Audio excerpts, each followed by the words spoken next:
But first, the voice. Today, the Senate passed legislation to allow the referendum to embed a race-based consultation body into our Constitution to go ahead. Yes, supporters tried to sell this as a historic moment, the day when the campaign for the voice kicked off in earnest, as opposed to the stealth campaign we have seen on our screen for weeks now, the ones where the government is just giving us information. But you know what?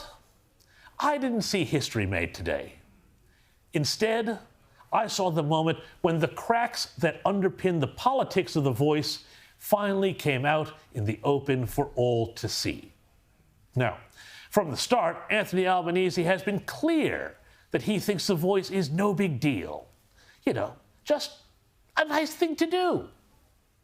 What it will take is people of goodwill to recognise that this is just about good manners. It's about First Nations people being consulted about matters that affect them. Now, that's the way I was brought up. It's just what we should do as good human beings and good citizens with each other. But from the start, it has been obvious that while voice activists have said one thing to the broader community, in private or among supporters, the vision has been very different. Have a look at this. Video of Thomas Mayo, the union official and self-described militant who wrote the book on the proposed constitutional change. Let's see what Mayo, who sat on the PM's referendum working group, has to say, shall we?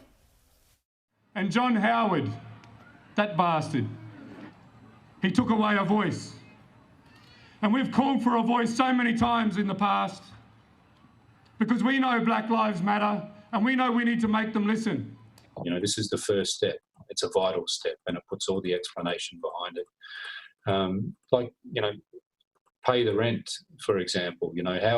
How do we do that in a way that is transparent and that it actually sees reparations and compensation to Aboriginal and Torres Strait Islander people beyond what we say and do at a rally?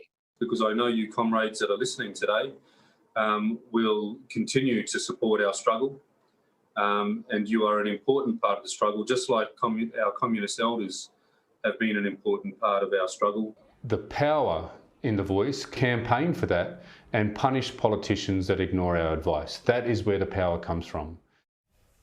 So, let's get this straight according to Thomas Mayo.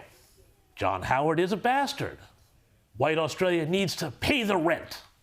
Communist elders would presumably be smiling down upon this whole endeavor. And those who think differently will be punished.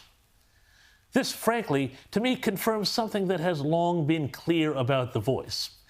Namely, that it is at heart a Marxist project that seeks to use race rather than class to pit us against one another and usurp our democratic institutions in the process. But, it's not just Mayo who has tried to sell the voice to the wider public as no big deal, while also in private saying something quite different. Janet Albrechtsen at The Australian has been absolutely brilliant at calling this out, and has noted that academics like Gabriel Appleby, who have helped create the architecture of the voice when they write their academic papers for fellow academics, are quite open about this and their push for essentially Indigenous self-governance. In a paper she wrote back in January, Appleby wrote that Australia suffered a sovereignty crisis. Quote, "An effective resolution is not likely to be one that merely reinforces the dominance of settler state sovereignty," she wrote. What does that tell me? Well, it says that with the voice, racial co-governance is in the cards. And we only have to look across the ditch to New Zealand to see where that lands. There, foreshadowing what could happen here, a treaty combined with an activist high court has put race at the center of absolutely everything in Kiwi life, to the point where doctors are now being told to prioritize ethnicity rather than who is in the worst shape or has the best prognosis in determining who gets care first. Again, what did the Prime Minister have to say about the voice? What it will take is people of goodwill to recognise that this is just about good manners. It's about First Nations people being consulted about matters that affect them. Now, that's the way I was brought up. It's just what we should do as good human beings and good citizens with each other. Good manners or a division by race? But if you don't believe me, how about a voice, as it were, from the left? Here's Lydia Thorpe, who wore a T-shirt into the Senate today that read gammon, which is Aboriginal slang for something that is fake, an apparent reference to what she thought of the voice. The Black Sovereign Movement is a voice that you never allowed at the table.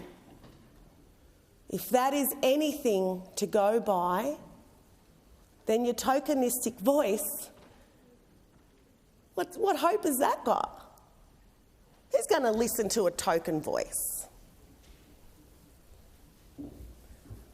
You, just you. Do you want the voice to tell you that you need to stop killing our people? There is not one law in this country that has ever, ever, ever been good for us.